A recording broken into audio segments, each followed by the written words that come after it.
नए मिशन पर गामजन हैं ताकि सयाहत के जरिए देही मईशत को मुस्तहकम और नौजवानों को रोजगार के मौके फराहम किए जा सकें। जम्मू कश्मीर के एलजी मनोज सिन्हा ने मिशन यूथ के तहत जेके टूरिस्ट विलेज नेटवर्क लॉन्च किया। इस पहल के जरिए यूटी के खूबसूरती, तारीखी व सकाफती अहमियत के हामिल 75 देहातों को टूरिस्ट विलेज बनाया जाएगा।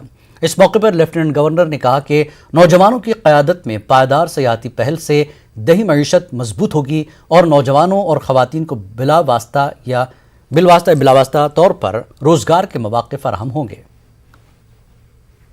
रूरल इकोनॉमी की दृष्टि से, जॉब क्रिएशन की दृष्टि से और कम्युनिटी को मजबूत बनाने की दृष्टि से, यूथ और महिलाओं को एम्पावर करने की दृष्टि से मैं समझता हूं कि अगर इस कार्यक्रम को सफलतापूर्वक हम लोगों ने इम्प्लीमेंट किया तो इससे एक बड़ा परिवर्तन हम ला सकते हैं।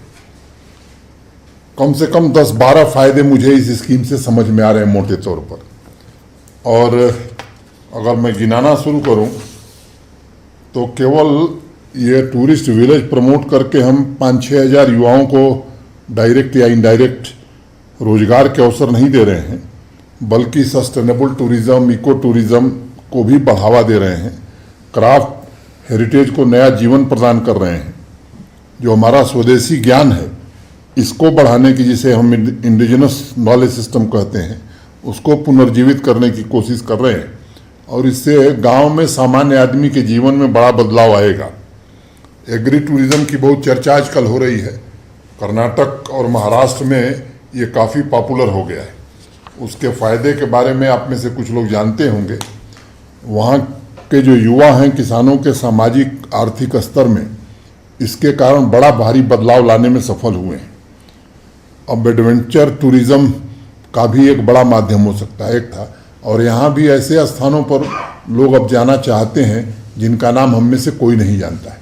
तो मुझे लगता है कि इसकी असीम संभावनाएं हैं, और एक पूरा रूरल टूरिज्म का सर्किट जम्मू कश्मीर में हम इसके माध्यम से बना सकते हैं। जिस प्रकार से जम्मू कश्मीर में टूरिस्ट इन्फ्लक्स आ रहा है, अगर आप आंकड़े देखें तो मुझे लगता है कि जुलाई महीने में 10.5 लाख, अगस्त महीने में 11,20,000 से ज़्यादा लोग आए।